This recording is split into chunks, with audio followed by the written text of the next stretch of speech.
And when Singlet started paddling, it just got worse and worse. We have to start CPR, and we're not going to stop until the paramedics come and tell us not to. As Singlets heads out, Jethro notices something isn't right. Someone holding her arm. I remember coming over to the last wave, and what I saw next just, absolutely shocked me to the core. Keep going up. Hello. Shit. The woman is unconscious and not breathing. Singlets must let the team know. The situation is critical. Instead of 3 pumps, the first thing you got to do is get the defib.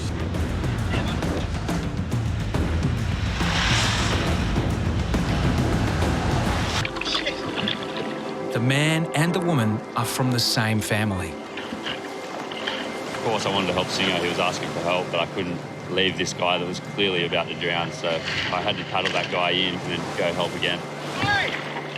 Singlets are screaming at me to come over and help him. This lady's unconscious. And then I heard on the megaphone, There's one out to the left here as well. Further out, the situation has become much worse. had to paddle over the crest of 1 or 2 more little waves, and then I just saw the person face down, just lifeless and face down. I've seen some crazy things in my 19 years of service, and mate, that one was just unbelievable. Chapo's not even working, Chapo's in there. Where we were, there was just constant little waves that just kept chipping away, like just making it harder and harder and harder. I just went straight for Corey because he needed help. Singlets is left with no assistance. I just felt like, how am I going to manage this? Like, there's no one to help. It's been 3 minutes since the pair were found face down. The human brain cannot survive without oxygen for much longer than 6 minutes. If I lose my board, Come on, lady. Talk to me. Hello. worst possible scenario, Hello. because I'm going to be in the water with a dead patient. Hello. Come on, Tom. I just thought to myself, I'm going to have to draw on every little bit of skill,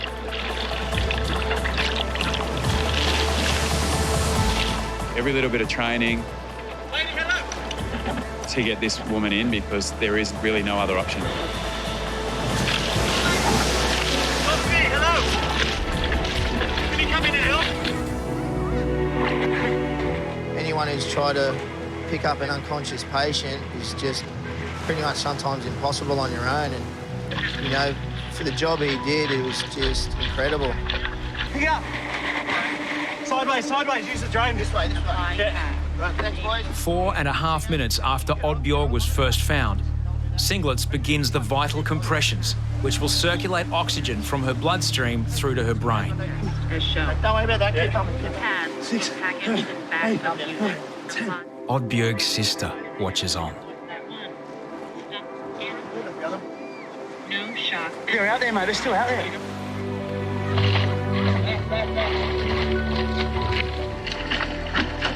Even with like 3 or 4 other guys trying to push the board when a wave came, the wave just wouldn't take us. Almost 6 minutes have lapsed since Corey first reached Johnny. 5 surfers have joined 3 lifeguards in the fight against the rig. Somehow he came off the board again. It just drove me insane that I couldn't get him in. Lifeguards listen to the defibrillator, Continue for 15. Continue. but Oddbjorg's heart rhythm is in flatline and she can't be shocked. 1. Stop CPR. Stop now. Do not touch the patient. Analyzing heart rhythm. I remember looking around and went, oh, no. This has got to be the worst thing I've ever seen as a lifeguard. Good boy. Now get that back in. The thing that was going through my brain more than anything was like, this person's friends or family are going to be on the beach watching this whole thing. Continue for 1 minute 30. This is the worst crisis the service has faced in decades. No matter how long they've been unconscious for, you're not going to give up. Get the bearing. Tilt the head, mate. Head back. Head tilt. That's it. Continue. Good compressions, box. We're getting there. We're getting there. Boys, have I got anyone to come up here and give the ambos a lift down? Take the buggy. Just need you to come over.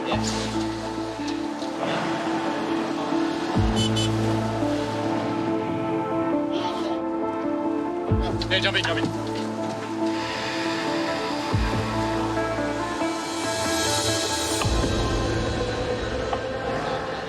15 minutes after the pair were found face down, How many patients you got? 2. the prospect of successful resuscitation is becoming less likely by the second. There's one patient. We've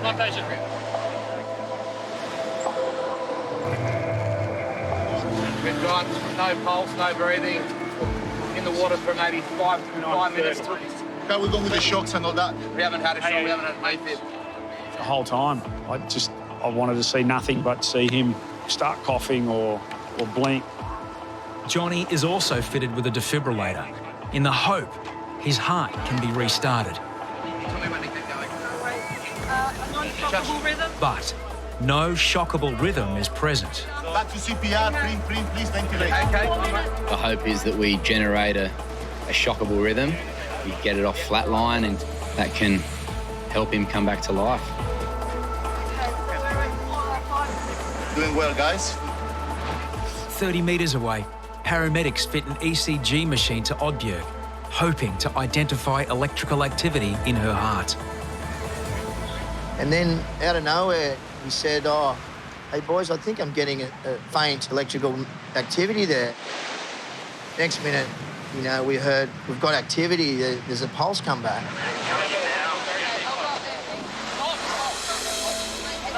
And I looked at Singles, was like, "Oh my God, like we've got it back."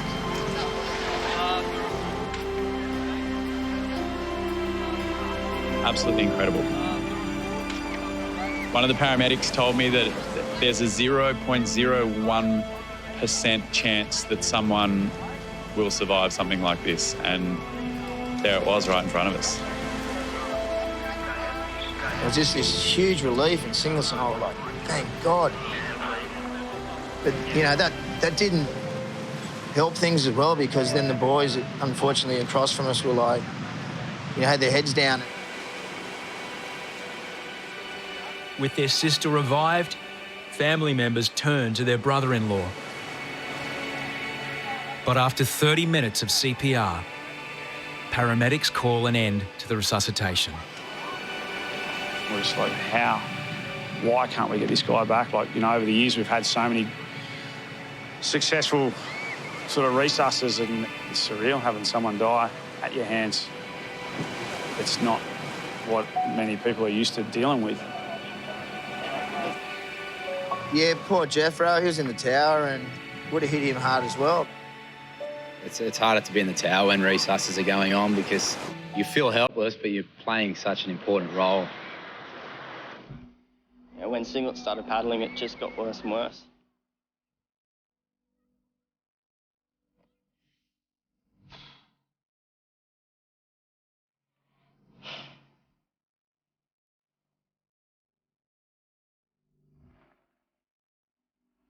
It's our one job down here to get everyone home safe and out of the water, and obviously sometimes we do our best and it's not good enough, but it hurts a lot. Now breathing on her own, Oddbjerg is placed into an induced coma and prepared for transportation to hospital. I'll come with you as well, all right? It's going to be okay. Thank you. So she's showing really good signs, all right? So just relax, okay? It's going to be all right. I have a brother-in-law too. I know, it's okay. Just worry about one person at a time, okay? Thank you.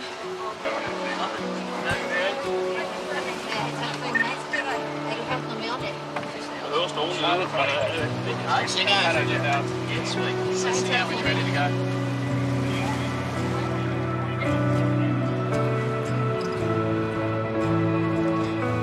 It may be days before Oddbjerg's condition is fully known. You never have that feeling of relief until you finally get the all clear, and you're just praying for days that you're going to get that.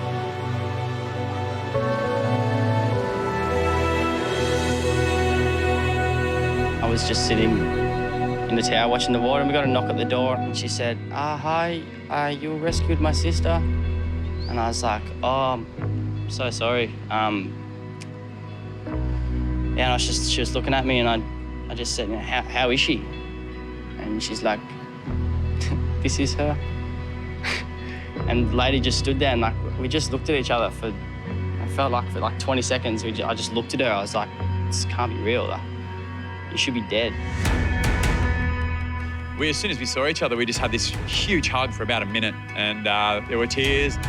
For me to see her with life in her body and life in her eyes was incredible. So this is from the sister, actually. Dear Trent, thank you again for saving my sister from drowning on Bondi Beach. The hard work you and your fellow lifeguards did for both Oddbjorg and our brother-in-law, Johnny, meant the world to us. I had the feeling of being in a roller coaster between deep sorrow and extreme happiness. Going home together with Oddbjorg, who shows no signs of injury at all, is the best gift ever. I would like you to know, and also pass on to your fellow lifeguards, that all of us who were present at Bondi are so grateful for your knowledge, capacity, endurance, and hard work regarding both Johnny and my sister. Our sister, who lost her husband, asked me to thank you for trying as hard as you did to save Johnny's life. His coffin will come to Norway in a few days, so we are going to gather for his funeral. Please pass on our thanks to everybody involved. Hearing the words unconscious patient, that's the last thing you want to hear being a lifeguard. I got about 20 metres away in the buggy, and Jake was like, Jess, we're on, get ready. And I just looked, and there was just two people doing CPR on this guy, and I knew he was dead when we got there. He was blue in the face and he wasn't breathing. The man is a university professor from the United States visiting with his wife. Paramedics intubate the man to provide a clear airway. Once all the other paramedics arrived, we sort of hand over to them, and then they took over compressions, and we sort of just trying to help them out where necessary. I think Bisho was, he continued to just like bag up the patient. This is Jesse's first resuscitation. To look at someone laying on the ground lifeless, you can't prepare yourself for it. Just like saying to myself, keep yourself calm. After 30 minutes of CPR, there is still no shockable rhythm for the defibrillator to work. When the paramedics injected him with the adrenaline, it seemed to have a dramatic effect. Finally, a breakthrough. We've got a fake pulse. Yeah, we've got a pulse. I looked at Bisho and I looked at Deano and I looked at Jake, and I'm like, he's got a pulse, he's got a pulse. I thought, how good's this? This is the first break to getting this guy back to life. During the resuscitation, Hoppo noticed a large graze on the man's head. When I arrived on the scene, I was talking to the wife, and she was explaining that they both had their backs to the water and both got hit by a wave, knocked down. She stood back up and he didn't resurface. He would have been knocked over and probably driven head first into the sandbank. A spinal collar is attached to the man's neck. 1, 2, 3. I didn't feel the best after it because he left the beach with a pulse, but he left the beach lifeless. Like, he didn't look like he was alive, and it was hard because we tried so hard. The man was treated in hospital. He's now breathing on his own and will soon begin rehabilitation.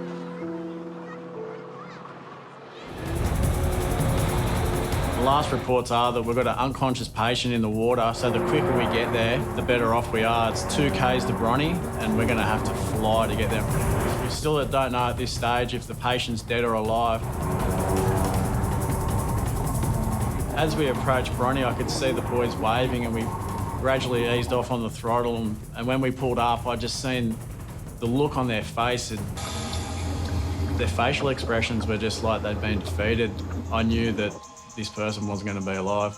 Yeah, just get a photo central. Looks like we've got a deceased one, but we're going to bring him in. Body trivials are never easy, you know, and It's all right, it's not a rush. I tried to settle all the boys. I just said, okay, you know, we had to make a call. We weren't going to work on this patient because he was obviously been in the water for a long time. What about his other hand? Pass the other hand. No, his other hand. You all right, Johnny? 31. Fortunately enough, Robbo, the oldest lifeguard amongst us, made the decision to grab the body and bring it up onto the mat, and Kobe gave him a hand, and it wasn't a pleasant sight. Jet ski to Bronny. Guys, can you organise a towel or something? We're going to have to cover the patient up. We bring him in. Yeah, you know, it's a pretty emotional sort of thing, but you got to try and block them out so you can think straight and carry out the job as smoothly as you can. The first person to come across the body was a young clubby from Bronte, Diego. I saw the body floating. He's in the water. I started waiting for you guys here, but I couldn't see anyone, so I decided to put him on my board. I was just thinking about his family, his mom, his dad. Yes, it's pretty bad. We had a weather forecast that showed we were going to get an ex-tropical cyclone move down the coast, combined with some nice weather. A beautiful sunny day with 8-foot surf. It's really dangerous. On an ordinary day, this is a common place for teenagers to meet. In Big Swell, Ben Buckler is no place for playing around. It can lull you into this false sense of security. You get these big sets coming through, and in between, there's not a lot of wave, and all of a sudden, what looks like a freak wave will come, and that's basically what happened on Saturday. Oh my God! Got a call on the phone saying that there was an unconscious patient in the water off the back of Ben Buckler. Went to the boat ramp, and I immediately saw a lady who had cuts all over her legs. I basically asked her, can you show me where you went swimming, or can you show me where you were? As we went to start walking to go and pinpoint this area, a body just washed up on flat rock right in front of my eyes. It's very confronting to know that you're about to jump in the water and you're looking for a body, and there's a very good chance that you're going to find him. I've got the waves washing in my face, and I decided to go down. This is where I'm confronted with the gentleman who's stuck on the rocks. I try and grab him, but I can't seem to free him. I have to yell out to Chapo, you need to give me a hand, I can't grab him. Me and Chapo are able to free the gentleman. And there's a lot of current pulling against us, and there's so many things that are working against you.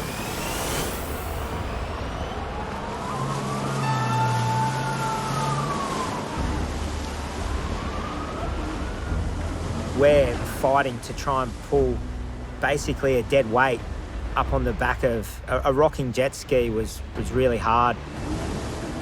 Jake was able to manoeuvre that jet ski perfectly to give us the best opportunity of getting this gentleman up the boat ramp safely, and safely for ourselves. Jake's driving was sensational. And then another legend from nowhere, just a bystander, came and helped me and Beardy, and me and Beardy had the arms and he had the legs, and like we couldn't have done it without him. It's now been over 20 minutes since the man was swept into the sea. We have to start CPR, and we're not going to stop until the paramedics come and tell us not to. You know, once they worked out where we were, they were very quickly to take over and give this guy every opportunity. And they did everything. They tried really hard in a really difficult situation to basically bring this guy back. After 10 minutes of CPR, paramedics pronounced the man dead. This is just a really tragic accident. Unfortunately, this couple had ventured out in an area that they were unfamiliar with. You know, their intention wasn't to come down to Bondi with any risky behaviour. They were just not informed about the power of the ocean. For me, it's heartbreaking. It's heartbreaking to be involved in that situation and actually see the gentleman pass away, really, and in front of his wife. There's nothing more that we could have done.